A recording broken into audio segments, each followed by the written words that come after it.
Paz y bien, hermanos. Jesús nos recuerda y confirma el mandamiento principal, el mandamiento del amor. Homilía para el domingo 30 del tiempo ordinario en el ciclo C, escuchando el Evangelio según San Mateo. Estamos en el capítulo 22, en los versículos 34 al 40. Los fariseos, al oír que había hecho callar a los saduceos, se reunieron en un lugar y uno de ellos, un doctor de la ley, le preguntó para ponerlo a prueba: Maestro, ¿cuál es el mandamiento principal de la ley? Él le dijo: amarás al Señor tu Dios con todo tu corazón, con toda tu alma, con toda tu mente. Este mandamiento es el principal y el primero. Segundo, semejante a él: amarás a tu prójimo como a ti mismo. En estos dos mandamientos se sostienen toda la ley y los profetas. Palabra del Señor.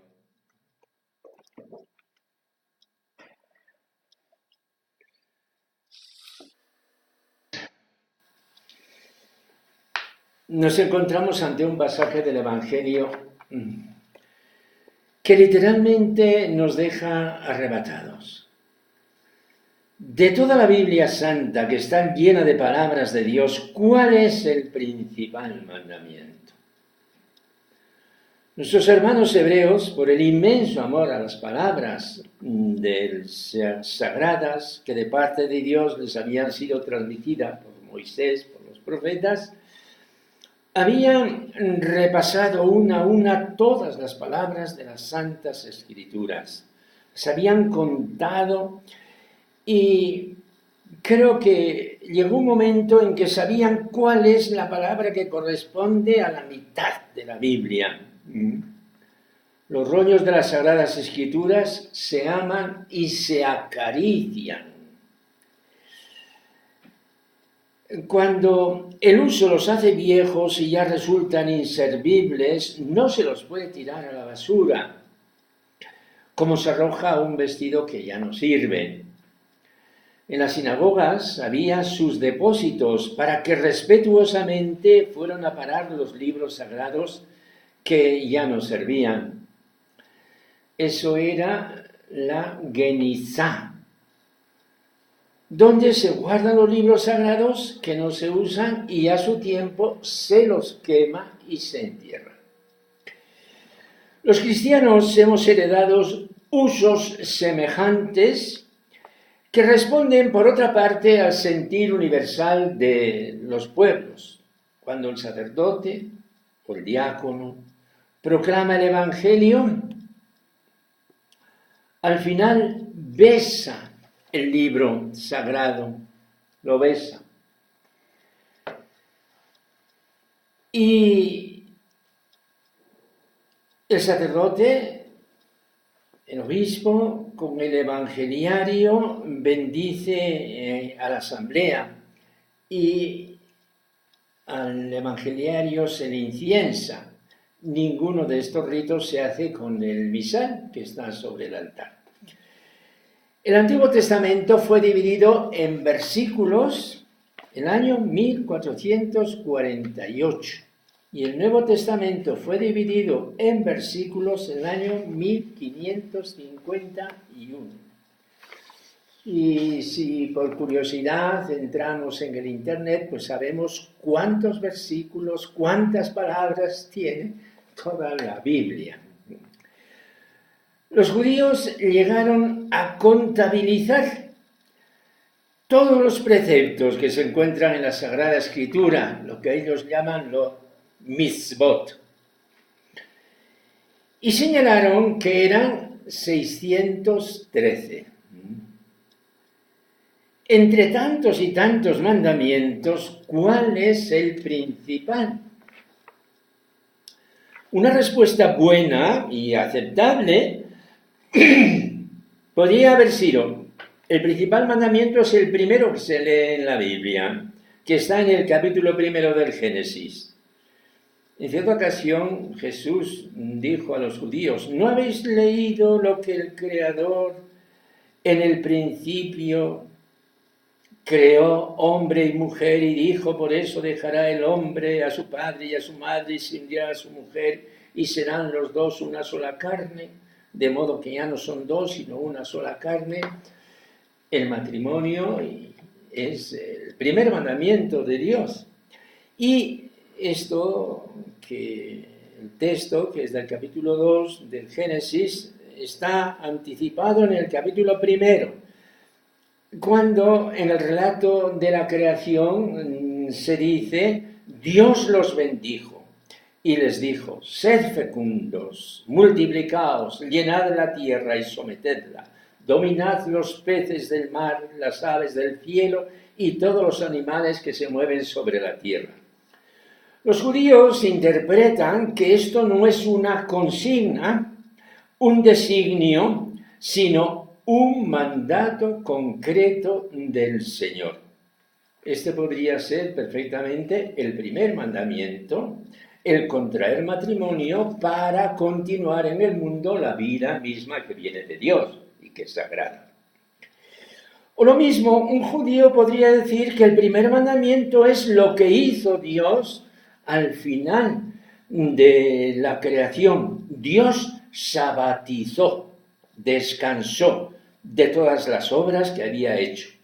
Y por eso se instituyó el sábado como el gozo eterno de Dios, como el remate de las obras de Dios. Dice la Biblia, capítulo 2, Génesis: y habiendo concluido el día séptimo la obra que había hecho, descansó el día séptimo de toda la obra que había hecho. Y bendijo Dios el día séptimo y lo consagró, porque en él descansó de toda la obra que Dios había hecho cuando creó. O podría Jesús haber entrado en los 10 mandamientos de las tablas de la ley, decálogo, y tomar un mandamiento de los 10. Pero Jesús escogió una frase que no está dentro de los mandamientos, que está después de los mandamientos, que es el sentido de todos ellos, es el principio y la inspiración de todos. Una frase que los judíos recitaban todos los días por la mañana y por la tarde: Shema Yisrael. Escucha, Israel, el Señor es nuestro Dios, el Señor es uno solo. Amarás al Señor tu Dios con todo tu corazón, con toda tu alma, con todas tus fuerzas. Esto está escrito en el capítulo 6 del Deuteronomio. Este es el mandamiento de los mandamientos, el mandamiento del día y de la noche, de todo. Es tan grande que ni es mandamiento, supera los mandamientos. Se atribuye a San Agustín esta frase: ama y haz lo que quieras.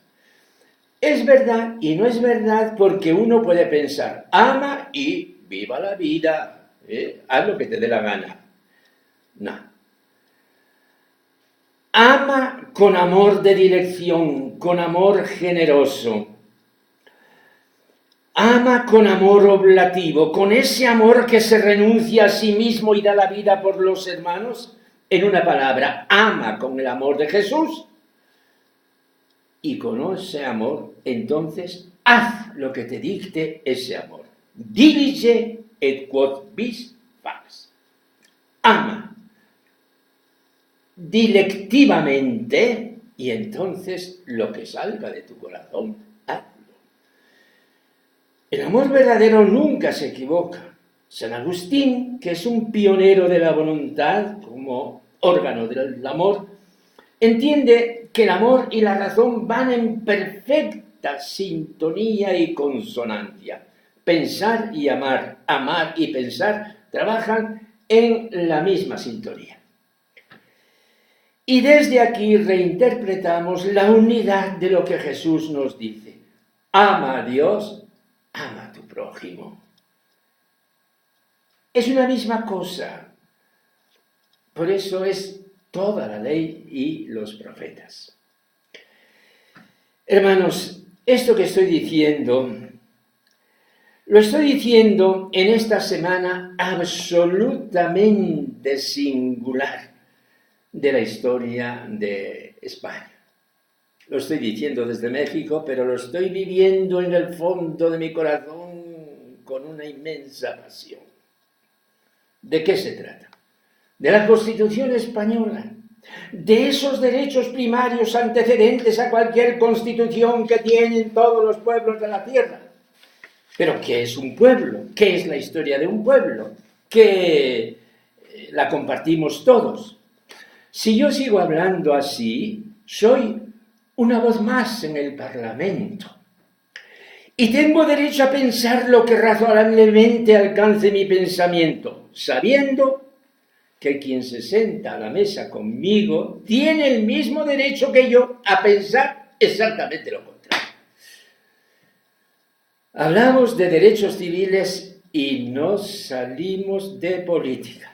Pero resulta, hermanos, que yo, como cristiano, discípulo de Jesús, seguidor del Evangelio, y no precisamente como sacerdote, estoy en la Iglesia, que nunca será un parlamento de opinión, sino una humilde asamblea de escucha de la palabra de Dios. Una cosa es lo que dicen los periódicos, lo que se ve en la televisión, lo que hora a hora va cambiando en el Internet. Otra cosa es lo que va pasando en el corazón. En el corazón se encuentra la verdad y la mentira, el amor y el odio, la ofensa y el perdón, la venganza y la indulgencia, el resentimiento y la bondad. Del corazón nacieron las cosas más bellas, las más bellas historias del amor, y del corazón nacieron y nacen las más horribles batallas. ¿Qué está pasando en nuestros corazones? Esa es la crónica de la verdad, la que no va a dar en los periódicos, lo que pasa en nuestros corazones. Para el Dios del cielo, para Jesús que nos ha anunciado el reino de Dios, es exactamente igual. Que el mundo se componga de 150, de 170, de 300 o de 500 países. Eso es vuestro. Nos dice, entendeos, arreglaos. No pongáis vida y muerte en lo que un día ha de pasar. Ninguna nación ha existido ni va a existir por los siglos de los siglos. Lo que no es lo mismo para Dios es trabajar desde el odio o desde el amor, desde la venganza o desde la acogida, desde la generosidad o desde la ruindad. Yo, ciudadano español, tengo mis preferencias y afinidades, naturalmente. Yo, cristiano, y también en este caso, predicador de la palabra de Dios, no tengo más que una opción. Ama. Ama generosamente, oblativamente, y decide desde el amor. Ama. Y lo que te dicte el amor, eso. Y solamente eso. Eso. Señor Jesús, que mi vida, ahora y siempre, y en todo momento, sea un inmenso canto de amor, de ternura y de amor.